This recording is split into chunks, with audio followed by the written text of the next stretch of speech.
सर्वसामान्यांना न्याय मिळवून देणारे हक्काचे चॅनल BSP न्यूज नेटवर्क। संपूर्ण महाराष्ट्रातील बातम्यांसाठी चॅनलला लाईक करा, सबस्क्राइब करा आणि शेअर करा। निवडणुकीची रणधुमाळी सुरू झालेली आहे।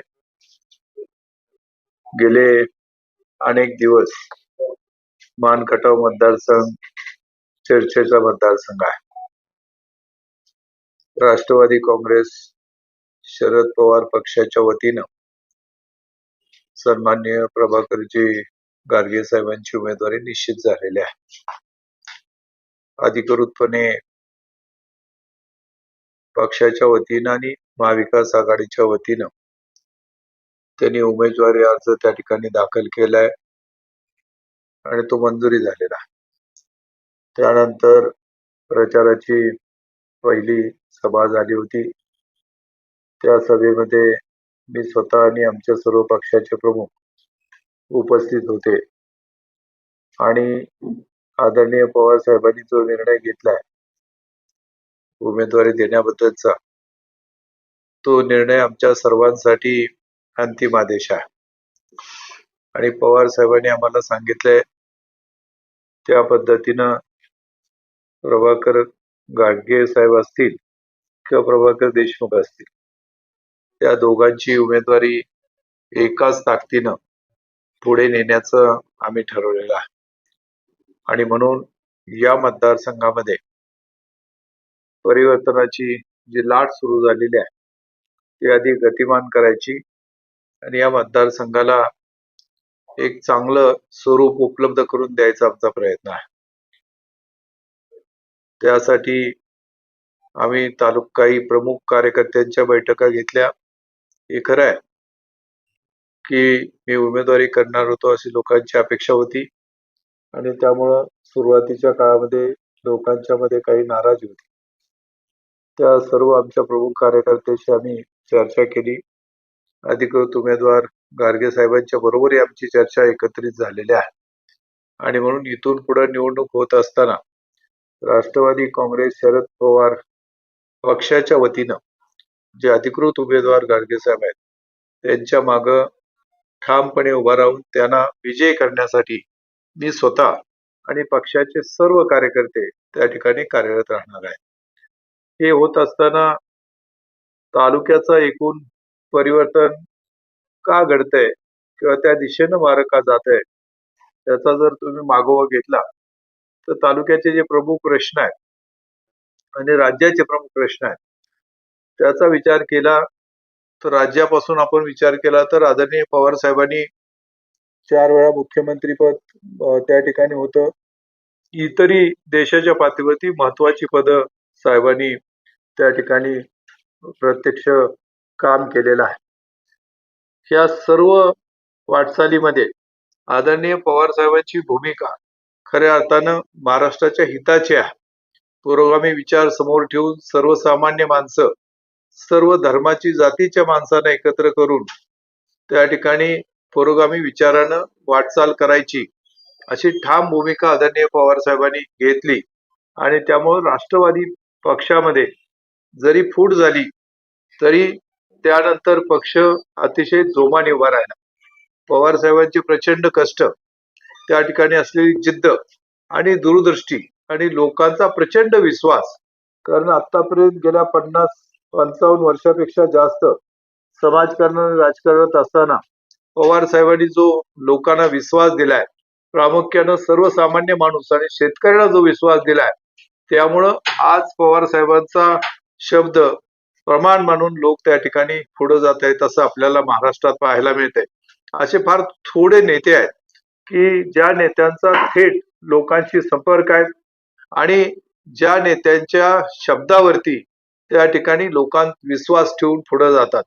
शेतकऱ्यांचे प्रश्न असतील, प्रामुख्यानं शेतकऱ्यांची कर्जमाफी असेल, जी मागची कर्जमाफी झाली त्यामध्ये 71,000 कोटीची कर्जमाफी झाली, ज्यामध्ये सरसकट शेतकऱ्यांना कर्जमाफी द्यायचा निर्णय झाला आणि प्रत्यक्ष कर्जमाफी दिली। उद्देश काय होता की अडचणीत आलेल्या शेतकऱ्याला मदत करून त्याला पुन्हा सक्षमतेने उभा करायचं आणि त्यांना अडचणीत न येता आत्महत्येच्या दिशेनं त्याने जाऊ नये अशा प्रकारे प्रयत्न करायचा। पण त्यानंतरची कर्जमाफी झाली ती आपण सर्वांनी अनुभवलेली आहे। या कारणामुळे तुला कर्ज देता येणार नाही, अशा प्रकारची वेगवेगळी कारण आणि त्या ठिकाणी अडचणी सांगण्यात आल्या आणि अतिशय मर्यादित लोकांना कर्जमाफीचा त्या ठिकाणी लाभ मिळाला. मोटरसायकल आहे म्हणून कर्जमाफी देता येत नाही, अशा प्रकारच्या छोट्या छोट्या गोष्टी त्या ठिकाणी घालण्यात आल्या. आणि मग मूळचा उद्देश होता की शेतकऱ्यांना पुन्हा उभा करायचं आणि त्याला त्या ठिकाणी शेतीमध्ये उत्पन्न काढण्यासाठी आपण त्याला मदत करायची. एक निश्चित आहे आणि माझं ठाम मत आहे की शेतकरी जो काही शेतामध्ये काम करतो ते प्रचंड अनिश्चिततेमध्ये काम करत असतो. निसर्गाची अनिश्चितता असते, सरकारकडून दिलेल्या सुविधामध्ये मोठ्या प्रमाणात बदल होतात आणि या अनिश्चित परिस्थितीमध्ये पाऊस जास्त असतो, दुष्काळ पडतो, एखादा रोगराई येते. ह्या अनिश्चित परिस्थितीमध्ये काळ्या आईशी इनाम राखून जो शेतकरी काम करतो आणि जो त्या ठिकाणी उत्पादन करतो त्याला दुसरा कुठलाही पर्याय नाही. म्हणजे शेतकऱ्यांनी जर उत्पन्न काढायचं नाही ठरवलं तर त्याला कुठलाही पर्याय नाही. आणि म्हणून देशाची सुरक्षितता एवढी महत्वाची आहे तेवढी देशाची अन्न सुरक्षितता महत्वाची आहे. आणि अन्न सुरक्षितता म्हणजे देशाला जिथे इथं असलेली 140 कोटीची जनता आहे त्या जनतेला लागणारं अन्नधान्य आपल्याच देशामध्ये उत्पन्न करून दुसऱ्यावर अवलंबून राहायला नको, अशा प्रकारची प्रचंड त्या ठिकाणी विपरीत अवस्था असताना सुद्धा शेतकरी संपूर्ण आपली आयुष्य पणाला लावतात. बऱ्याच वेळेला त्यांनी जेवढं खर्च केलाय त्याचं तेवढं सुद्धा उत्पन्न येत नाही. आणि म्हणून शेतकऱ्याच्या बाबतीत समाजातल्या प्रत्येक माणसाची भूमिका ही कृतज्ञतेची असली पाहिजे की तो आपल्यावरती काहीतरी उपकार करतोय, तो प्रचंड अडचणीमध्ये त्या ठिकाणी अन्न सुरक्षेची व्यवस्था करतोय. आणि म्हणून शेतकऱ्यांना मदत करणं ही शेतकऱ्यावरची उपकार केले असं सरकारने किंवा कोणी मानायची आवश्यकता नाही, असं माझं स्पष्ट मत आहे. आणि म्हणून कर्जमाफी असेल, सुविधा द्यायच्या असतील तर ज्या त्या ठिकाणी उद्योगाला किंवा व्यवसायाला सुविधा देत आहेत त्यापेक्षा अधिक सुविधा शेतकऱ्यांना देण्याची आवश्यकता आहे. आणि म्हणून शेतकऱ्याचे प्रश्न नेमकेपणानं जाणणारा आज महाराष्ट्रामध्ये कुठला नेता असेल तर आदरणीय पवार साहेब आहे. मी स्वतः त्यांच्याबरोबर कृषी आयुक्त असताना काम करायची मला संधी मिळाली. दुष्काळ असेल, अतिवृष्टी असेल तर नेमकेपणानं शेतकऱ्यांना काय द्यायला पाहिजे हे पवार साहेब त्या शेतकऱ्यांचे प्रतिनिधी आणि आम्ही सर्व लोक अधिकारी होतो त्यांच्याकडून समजून घेऊन त्या सुविधा त्या वेळेला लगेच उपलब्ध करून दिलेल्या आहेत. शेतीमध्ये कुठल्याही सुविधा उपलब्ध करून देताना त्या क्षणाला उपलब्ध झाल्या तर त्याला काही ते अर्थ असतो, अन्यथा सीझन पुढे गेला तर आपल्याला त्या सुविधाला काही अर्थ राहत नाही. आणि म्हणून शेतकऱ्यांना जर सर्वसामान्य शेतकऱ्यांना मजुरांना जवळच कोण वाटत असेल तर आदरणीय पवार साहेब त्या ठिकाणी जवळचे वाटतात. आणि म्हणून भविष्य काळामध्ये शेतकऱ्यांचं जीवन सुखकर करणं, त्यांना योग्य त्या सुविधा निर्माण करून देणं, कारण ज्या खत असेल, औषध असतील याच्यामध्ये जी वाढ झाली आहे भावामध्ये आणि त्याच्यामध्ये जीएसटी आणि याच्या माध्यमातून जी काही प्रचंड भाववाढ झाली आहे ती शेतकऱ्यांना परवडणारी नाही. मी सकाळीच पाहत होतो मोठ्या प्रमाणात आत्महत्या होत आहेत, म्हणजे 20-25 हजारापेक्षा जास्त आत्महत्या महाराष्ट्रामध्ये व्हाव्यात आणि त्याच्याबद्दल कोण काही बोलू नये याच्या इतकं काही दुर्दैव नाही. ह्याच्या प्रश्नावरती आपण खोलात जाऊन त्याच्यावरती प्रयत्न केला पाहिजे आणि हे कमीत कमी किंबहुना आत्महत्या होणार नाही अशा प्रकारे टार्गेट ठेवून भविष्य काळामध्ये आपल्याला वाटचाल करायची आहे. आणि म्हणून त्यासाठी लागणाऱ्या सुविधा आहेत, प्रामुख्यानं पाण्याची सुविधा आहे, त्याचबरोबर इलेक्ट्रिकची सुविधा आहे, त्या ठिकाणी द्यायचे इनपुट आहेत, त्याच्यामध्ये फर्टिलायझर असतील, इतर इनपुट आहेत त्याच्या सुविधा आहेत. तुम्हाला आठवत असेल की फर्टिलायझरची सबसिडी काढून घेत असताना देशाच्या पंतप्रधान साहेबांनी सांगितलं होतं ही सबसिडी थेट शेतकऱ्याच्या अकाउंटला जाईल, पण प्रत्यक्षात सबसिडी काढून घेतली, खताच्या किमती 2-4 पटीनं वाढल्या, पण प्रत्यक्षात ती जी सबसिडी आहे जी खताच्या किमतीवरती दिली जात होती ती शेतकऱ्याच्या अकाउंटला काही गेलेली नाही. आता शेतकऱ्याला 2,000-1,000 रुपये दिले जात आहेत. ते मिळणारी रक्कम आणि सबसिडीच्या स्वरूपात दिलेली रक्कम ह्याच्यामध्ये जमीन आसमानाचा फरक आहे. आणि म्हणून शेतकऱ्याला पूरक असलेली भूमिका घेणं, त्याप्रमाणे प्रत्यक्ष पावलं उचलणं ही काळाची गरज आहे, किंबहुना अन्न सुरक्षेसाठी अतिशय महत्वाची गोष्ट आहे. आणि म्हणून पवार साहेब जी भूमिका घेत आहेत त्याच्यामध्ये सर्वसामान्य माणसाचा आणि शेतकऱ्याचा विश्वास असलेला आपल्याला पाहायला मिळतंय. त्याचबरोबर शिक्षणाची असलेली अवस्था, आरोग्याची असलेली अवस्था, कोविडच्या पिरियडमध्ये आपण अनुभवले की आरोग्याची किती अवस्था आपल्याला वाईट होती आणि आपल्याला कशा पद्धतीनं सामोरं जायला लागलं. आणि त्याचबरोबर औद्योगिक वेगवेगळी कृषी औद्योगिक धोरण जे आदरणीय यशवंतरावजी चव्हाण साहेबांनी आपल्याकडे आणलं, ते पुढे घेऊन जात असताना सर्व समाजाचा समतोल राखणं हे एक मोठं चॅलेंज आपल्या समोर आहे. आणि म्हणून महाविकास आघाडीचे प्रमुख नेत्यामध्ये आदरणीय पवार साहेबांनी घेतलेली भूमिका, आदरणीय उद्धव ठाकरे साहेबांनी घेतलेली भूमिका, काँग्रेसने घेतलेल्या भूमिका ह्या निश्चितपणानं शेतकऱ्याच्या बाजूच्या आहेत, शेतकऱ्यांना अस्वस्थ करणाऱ्या आहेत. आणि म्हणून त्या दिशेनं पाऊल आम्ही टाकतोय.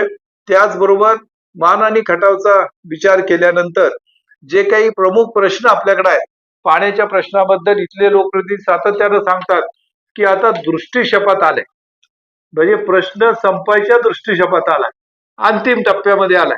अंतिम टप्प्यामध्ये प्रश्न समजून घेऊन दृष्टीक्षेपात यायला 15 वर्ष लागतात का?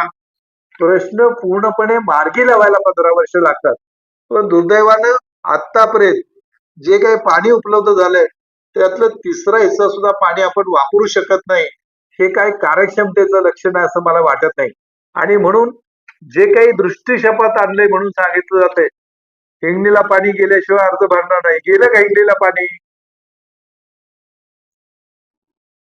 आणि म्हणून जे तुम्ही जाहीर करताय, गेल्या वेळेला सांगितलं की बिजवडीला पाणी इथं पुढच्या 1 वर्षात आलं नाही तर राजीनामा देईल. गेलं का बिजवडीला पाणी? म्हणजे अशा प्रकारे खोट्या काहीतरी गोष्टी सांगायच्या, थापा मारायच्या आणि लोकांना फसवायचं, हे काय फार काळ टिकणारं नाही. आणि पाण्याचा प्रश्न पुढे नेत असताना आदरणीय पवार साहेबांनी उरमोडीचं पाणी प्रत्यक्ष आपल्याकडे मिळण्यासाठी प्रयत्न केला. ही वस्तुस्थिती आहे. उरमोडी धरणामध्ये पाणी 5 वर्ष 8 टीएमसीचं पाणी पडून होतं. उरमोडी धरणाचं पाणी जोड कालवामध्ये पूर्ण होत नाही, त्यामुळं कणेर कालव्यामध्ये जात नव्हतं. आणि जोड कालव्याचं काम तिथल्या लोकप्रतिनिधींची किंवा तिथल्या शेतकऱ्यांनी अडवलेलं होतं म्हणून जात नव्हतं. मी त्या ठिकाणी विभागीय आयुक्त असताना हे प्रश्न आहे तो पवार साहेबांसमोर मांडला.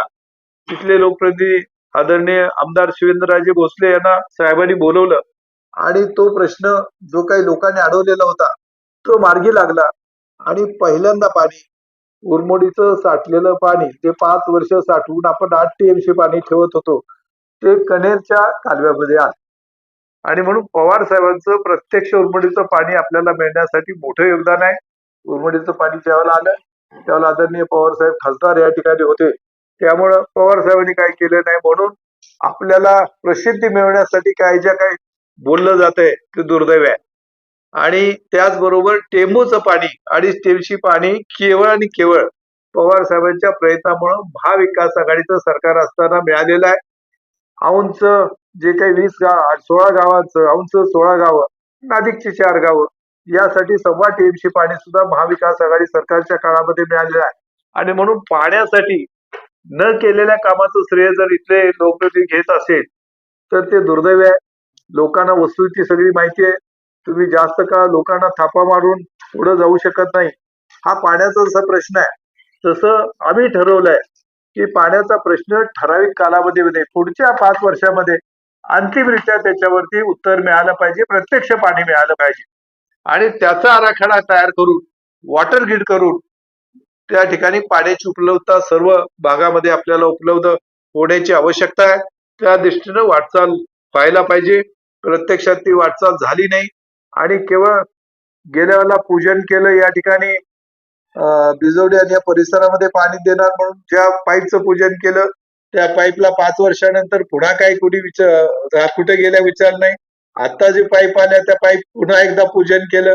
अशा प्रकारे लोकांची दिशाभूल करायची, आम्ही काहीतरी करतोय असं दाखवायचं, ही चुकीची भूमिका आहे. अशा भूमिका लोकप्रतिनिधी घेणं योग्य नाही. परंतु काही लोकप्रतिनिधी, इथले आपले लोकप्रतिनिधी केवळ असा भास निर्माण करून द्यायचा प्रयत्न करतायत. ते प्रत्यक्ष पाणी गेल्या 15 वर्षामध्ये का मिळालं नाही ह्याचं उत्तर त्यांनी देण्याची आवश्यकता आहे. पाण्याचा जसा विषय आहे तसं या भागामध्ये एक सुद्धा टेक्निकलचं नवीन कॉलेज किंवा डिप्लोमाचं कॉलेज एकही आलेलं नाही. आजही टेक्निकलचं कुठल्याही प्रकारचं नवीन कुठलंही काय आपल्याला शिक्षण घ्यायचं असेल तर मुलांना पुणे, मुंबई, सातारा या ठिकाणी जायला लागतं. मग गेल्या 15 वर्षामध्ये एकही अशा प्रकारचं कॉलेज, टेक्निकल कॉलेज का आलं नाही? एखादी सुद्धा सुविधा त्यांना निर्माण का झाली नाही? जे काही विकासाचा मोठा डोंगर उभा केला म्हणून सांगितला जातो. मग गावागावामध्ये रस्ते, पाणंदीच्या रस्त्याचे प्रश्न आज तहसीलदारकडे मोठ्या प्रमाणात पेंडिंग आहेत. त्याच्याबद्दल का तिथं निर्णय होत नाही? त्याचबरोबर जे काही आरोग्याच्या सुविधा आहेत त्याची अत्यंत भयानक अशी परिस्थिती आहे. आज गेल्या 15 वर्षात एकही मल्टी स्पेशालिटी हॉस्पिटल मान आणि खटावमध्ये झालं नाही. दैवडीचं हॉस्पिटल ग्रामीण रुग्णालय आहे, आपण जाऊन बघा. 4 त्या ठिकाणी डॉक्टरची आवश्यकता आहे. 1 किंवा 2 डॉक्टर कधीतरी असतात. इंटेन्सिव्ह केअर युनिट त्या ठिकाणी असायला पाहिजे आणि कमीत कमी 32 त्या ठिकाणी कॉट असायला पाहिजे. आज त्या ठिकाणी साध्या कॉट सुद्धा 10 नाही. मग इथं दैवडीचं हेडक्वार्टर असताना हे ग्रामीण रुग्णालय अद्ययावत करायची भूमिका किंवा हे काम इथल्या लोकांनी का केलं नाही? कोविडच्या परिस्थितीमध्ये लोकांचे प्रचंड हाल झाले. लोकांना या ठिकाणी सुविधा मिळाली नाही. जम्बो कोविड सेंटर आदरणीय पवार साहेबांना मी स्वतः आग्रह केला आणि अमेरिकेतल्या एका स्वयंसेवी संस्थेने संपूर्ण महाराष्ट्रामध्ये जे 4 कोविड सेंटर दिली होती. एक विदर्भात दिलं, एक जालन्याला दिलं, एक बारामतीला दिलं आणि 4थं या ठिकाणी वडूजला दिलं. त्यामध्ये कोविडच्या रुग्णांना मोठ्या प्रमाणात त्या ठिकाणी सुविधा निर्माण झाल्या आणि त्याच्यातून रुग्ण वाचू शकले. आम्ही गोंदवल्याला पण एक सेंटर त्या ठिकाणी उभा केलं होतं. तिथली संस्थांच्या मदतीनं त्याचाही चांगला त्या ठिकाणी उपयोग झाला. पण आमदार महोदयांनी जे मायनिंग कॉलेज त्यांच्या आधिपत्याखाली काम करत होतं त्या ठिकाणी कोविड सेंटर उभा केलं आणि त्याच्याबद्दल हायकोर्टामध्ये बातम्या दिल्या. हायकोर्टाने काय आदेश दिले ते मात्र अतिशय गंभीर आहेत. त्याच्याबद्दल ते कुठलेही भाष्य करायला तयार नाही. म्हणजे लोक त्या ठिकाणी मार्चच्या अगोदर मयत झाले, एप्रिलमध्ये जिवंत झाले, त्यांच्यावरती उपचार झाले. हा सगळा प्रकार आहे तो अतिशय दुर्दैवी आहे आणि मान आणि खटाव मतदारसंघामध्ये जे चाललंय त्याच्याबद्दल लोक बाहेर चेष्टेने बोलतात. मान आणि खटावची प्रचंड बदनामी होते. तर हे ज्यांनी बदनामी केली आहे आणि जे त्याला जबाबदार आहे त्यांनी याच्याबद्दलचं उत्तर देण्याची आवश्यकता आहे. क्रीडा संकुल मान आणि खटावमध्ये पूर्ण गेलं का? आपल्याकडे क्रीडा संकुल आहे, भ्रष्टाचारामध्ये अडकले, ते पूर्ण झालेलं नाही. वडूजचं क्रीडा संकुलची काय अवस्था आहे? वडूजचं क्रीडा संकुल आज तिथं काहीही नाही, कंपाऊंड सुद्धा नाही, अशी अवस्था आहे. ज्या ठिकाणी 3 नगरपंचायत आपल्या आहेत, सगळ्यात जुनी नगरपंचायत मसवडची आहेत आपल्या आहेत, सगळ्यात जुनी नगरपंचायत मसवडची आहेत, दैवडीचे, वडूजचे आहे. ह्या सर्व ठिकाणी 15 दिवसातनं एकदा पाणी मिळते. प्यायचं पाणी 15 दिवसातनं एकदा मिळतंय. ही इथल्या आमदारांच्या कार्यक्षमतेचं लक्षण आहे का? ते प्यायचं पाणी सुद्धा तुम्ही देऊ शकत नाही. आणि म्हणून परिवर्तन होणार आहे का? तर निश्चितपणाने होणार आहे. आणि महाविकास आघाडीचे उमेदवार जे आहेत पवार साहेबांना पाठिंबा देऊन पवार साहेबांचे हात बळकट करण्यासाठी महाविकास आघाडीचे इथले उमेदवार त्यांना निवडून द्यावं यासाठी आम्ही प्रयत्नांची पराकाष्ठा करणार आहोत.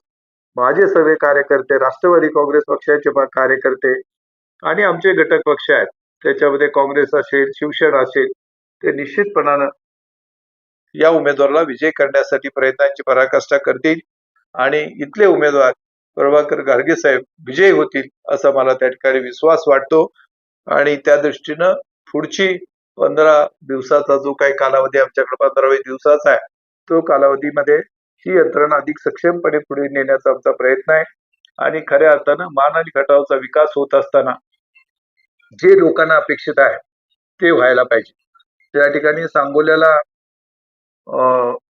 मोठ्या प्रमाणात फळबाग होते. सांगोळाचा संपूर्ण तालुका फळबागेसाठी प्रसिद्ध आहे. तीच परिस्थिती आज मान आणि खटावमध्ये हवामान आहे. मग सांगोल्याला फळबाग मोठ्या प्रमाणात होते, करोड रुपयाचा उलाढाल होते, तर मान आणि खटावमध्ये का होत नाही? इथं एक्सपोर्ट झोन का होत नाही? त्याच्यासाठी काय प्रयत्न इथल्या लोकप्रतिनिधींनी केला याचं सुद्धा त्यांना उत्तर द्यायला लागेल. आणि म्हणून पवार साहेबांच्या नेतृत्वाखाली या ठिकाणी विजय मिळवण्यासाठी आम्ही पवार साहेबांचा आदेश अंतिम राहून त्या ठिकाणी प्रयत्न करणार आहोत आणि निश्चितपणाने त्याच्यामध्ये विजय मिळेल. या ठिकाणी असलेल्या राष्ट्रवादी काँग्रेस पक्ष आणि महाविकास आघाडीच्या सर्व घटक पक्षांना माझी विनंती आहे आणि निश्चितपणानं मी या ठिकाणी सांगू शकतो की ते सर्वजण पूर्ण क्षमतेने आमच्या उमेदवाराला विजय करण्यासाठी त्या ठिकाणी प्रयत्नांची पराकाष्ठा करतील आणि निश्चितपणाने विजय होईल, परिवर्तन होईल अशा प्रकारचा विश्वास त्या ठिकाणी मला वाटतो.